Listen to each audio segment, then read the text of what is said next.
मित्रों,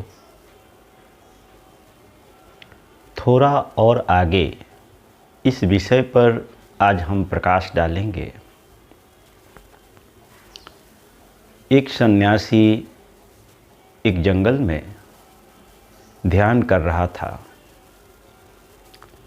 ध्यान उसका प्रतिदिन का रूटीन था। कुछ ही दूर पर एक लकड़हारा प्रतिदिन वहाँ से लकड़ी काटता और उस सन्यासी के सामने से होकर गुजरता। एक दिन वह सन्यासी उस लकड़हारे को रोका और उससे पूछा कि तुम प्रतिदिन यहाँ से लकड़ी काट कर ले जाते हो, अभी तक तो तुम्हारे पास बहुत धन हो गया होगा। उस लकड़हारे ने कहा कि नहीं, मैं प्रतिदिन लकड़ी काटता हूँ और इससे जो धन मिलता है बड़े मुश्किल से परिवार का भरण पोषण हो पाता है, इससे ज़्यादा कुछ भी नहीं होता। उस सन्यासी ने कहा कि थोड़ा और आगे बढ़ो। आगे चंदन का जंगल है और चंदन की लकड़ियाँ महंगे दामों में बिकती है। तुम वहाँ से लकड़ी काटकर बाज़ार में बेचो, तुम्हें अच्छा कीमत मिलेगी। वह लकड़हारा सोच में पड़ गया। वह सोचने लगा कि जंगल के बारे में तो मैं बहुत कुछ जानता हूँ, लेकिन चंदन की लकड़ी इस जंगल में और आगे है, इसके बारे में तो मैं कभी सुना ही नहीं और कभी देखा भी नहीं। क्या यह सन्यासी सत्य बोल रहा है या झूठ बोल रहा है?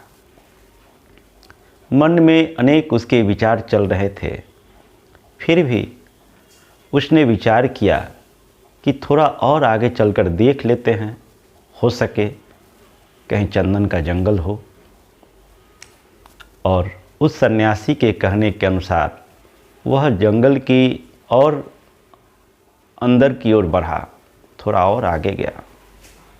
उसने देखा वास्तव में आगे चंदन का जंगल था। वह बेहद खुश हुआ और वहाँ से चंदन की लकड़ियों को काटकर बाज़ार में बेचना शुरू कर दिया।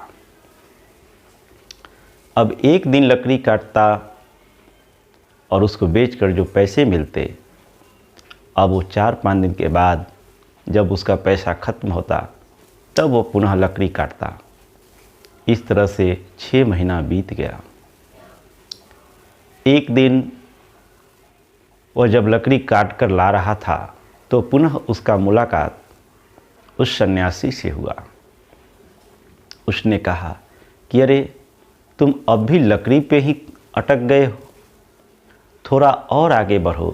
तुझे पता नहीं, आगे चांदी की खदानें हैं। लकड़हारे को उस सन्यासी के बातों पर अब विश्वास हो चुका था। वह और आगे बढ़ा और वास्तव में उसे चांदी की खदानें दिखी।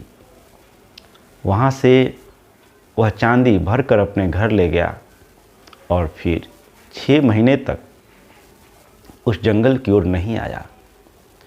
जब उसके चांदी सब खत्म हो गए तो फिर एक बार आया और चांदी लेकर गया। और फिर 6 महीने के बाद जब जब उसका ख़त्म होता तभी वो आता। कुछ दिन इस तरह से उसका चला। फिर एक दिन संयोग से उस लकड़हारे की मुलाकात उस सन्यासी से होती है। सन्यासी कहता है कि क्या तुम अब भी चांदी ही भर रहे हो? उसने कहा कि हाँ। सन्यासी ने कहा थोड़ा और आगे बढ़ो, उसके आगे सोने की खदानें हैं।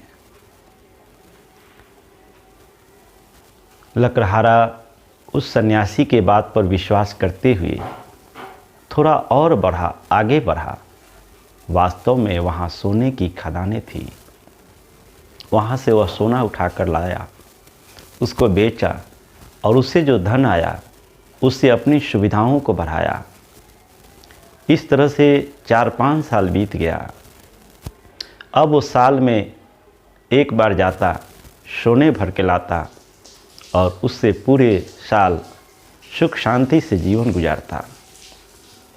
कुछ दिन बीतने के बाद एक बार फिर वह लकड़हारे उस सन्यासी से मिला। सन्यासी ने पूछा कि अब क्या कर रहे हो? तो उन्होंने कहा कि महाराज, आपने जो बताया कि सोने की खदानें हैं, मैं वहाँ से सोने भर के ले जाता हूँ और जब तक ख़त्म नहीं होता मैं दोबारा नहीं आता। यह सुन वह सन्यासी बोला कि अरे उससे आगे भी कुछ है, थोड़ा और आगे बढ़ो, आगे हीरे की खदानें हैं, वहाँ बहुमूल्य हीरे हैं। सन्यासी के कहने पर वह लकड़हारा उस जंगल से, उस सोना के खदान से और आगे बढ़ा और वहाँ उसे हीरे की खदानें मिली। वहाँ से वो बहुमूल्य हीरे को उठाकर ले जाता और उसको बाज़ारों में बेचकर बहुत सा धन कमाया। अब वो हीरे को लेकर के बहुत धनवान हो गया। उसने अपने लिए एक महल बनवा लिया, नौकर चाकर सारी सुख सुविधाएं उसके यहाँ मौजूद हो चुकी थी।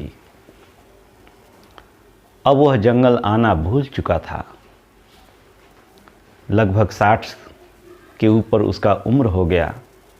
किसी चीज़ की कमी नहीं रही और धन के आने से उसमें थोड़ी अकड़ भी आ गई। एक दिन उसे ख्याल आया उस सन्यासी के बारे में, तो मन में उसने विचार किया कि एक बार उस सन्यासी से मिलना चाहिए, जिसके कारण मुझे हीरे मिले, जिसके कारण मुझे सब कुछ मिले। एक बार उस सन्यासी से मिलना चाहिए। यह विचार करते हुए वह सेठ उस सन्यासी के पास गया। सन्यासी उस लकड़हारे को देखकर पूछता है कि क्या तुम अब भी हीरे ही भर रहे हो? उसके आगे बढ़ो, थोड़ा और आगे और कुछ है। इस बात पर लकड़हारा जो सेठ हो चुका था, उसने कहा कि महाराज अब रहने दीजिए, अब क्या करेंगे? हीरे इतने मिल चुके हैं कि अब मेरे जीवन में किसी चीज़ की कमी नहीं है, मेरे पास अब सब कुछ है। इस बात पर उस सन्यासी ने कहा, तुझे पता नहीं, उसके आगे भी कुछ है। जो धन तुझे मिला है वह धन तो क्षय हो सकता है, समाप्त हो सकता है, लेकिन उसके आगे भी एक संपदा है जिसे अक्षय निधि कहते हैं, जिसका कभी क्षय नहीं होता।